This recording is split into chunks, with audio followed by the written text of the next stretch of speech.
L'oncle Sam est de retour et pas sous son meilleur jour.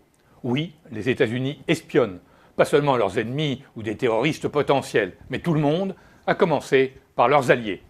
Certes, cet espionnage peut paraître moins agressif sous le couvert du visage amène de Barack Obama. D'un Richard Nixon ou d'un George W. Bush, on pouvait s'attendre à tout, mais sous ce président si distingué, si démocrate, bien la réalité, c'est qu'il a beau être président des États-Unis, il y a des domaines où son pouvoir est limité. La sécurité, l'intelligence au sens anglais du terme en font partie. Tout président doit composer avec les CIA, le Pentagone, le FBI et la NSA. Une NSA dont le pouvoir a grandi démesurément au fur et à mesure que celui de la CIA s'étiolait et que l'espionnage devenait de plus en plus technologique. Le réseau Échelon, les grandes oreilles, écoute et intercepte les communications depuis des décennies. À l'origine, à l'époque de la guerre froide, il s'agissait d'écouter les soviétiques. Et dans les années 80, puisqu'il n'y avait officiellement plus d'ennemis militaires, on a réorienté le réseau vers l'information économique.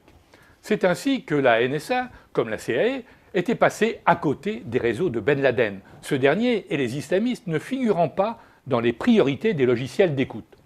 Depuis le 11 septembre, bien sûr, tout a changé. La lutte contre le terrorisme est devenue l'objectif principal, pour ne pas dire l'alibi du réseau Échelon. Car, au fur et à mesure que les technologies progressent, le réseau Échelon, la NSA, peuvent tout écouter, tout lire, tout décrypter. Le sort de Ben Laden réglé, les réseaux terroristes contenus, cette machine de guerre, ces grandes oreilles de l'oncle Sam, se remettent tout naturellement au service des intérêts économiques des États-Unis. Et comme les États-Unis entendent demeurer l'hyperpuissance, ils écoutent, ils s'informent tous azimuts. Avec au passage la participation des alliés les plus sûrs, comme la Grande-Bretagne, partie prenante au réseau Échelon.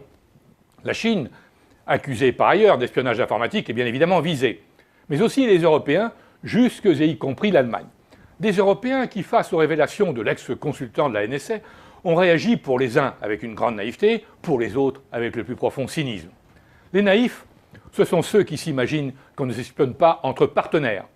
Ces naïfs ont cru au mythe de la mondialisation heureuse et n'ont rien compris aux réalités de la guerre économique. On peut ranger dans cette catégorie la gauche allemande et les élites françaises. Oui, la France a pratiqué l'intelligence économique pour défendre ses intérêts industriels et commerciaux.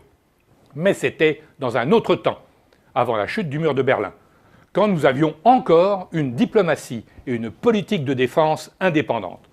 Depuis 20 ans, le renseignement économique est le parent pauvre de nos services. Les maigres moyens dont ces derniers disposent sont concentrés sur les risques du terrorisme islamique. Mais quant à savoir ce qui se passe dans les labos de la Silicon Valley, dans les centres d'écoute d'Échelon, ou même au sein du cabinet de Mme Merkel, c'est une autre affaire. Non seulement on ne sait rien, mais on ne veut pas savoir, puisque ce sont nos alliés. Quant aux cyniques, à commencer par M. Barroso et Angela Merkel, ils laissent passer l'orage médiatique des révélations de Peter Snowden.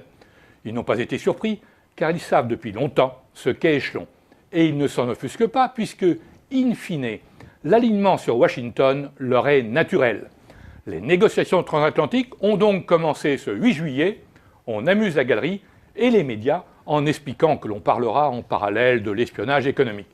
Mais l'objectif est bel et bien de parvenir à un accord où la NSA et Échelon seront en filigrane partie prenante, puisque les données qu'ils exploitent seront rétrocédées aux géants américains du net, qui pourront alors exploiter à loisir nos mémoires, notre vie privée, nos cerveaux, en payant bien évidemment le minimum.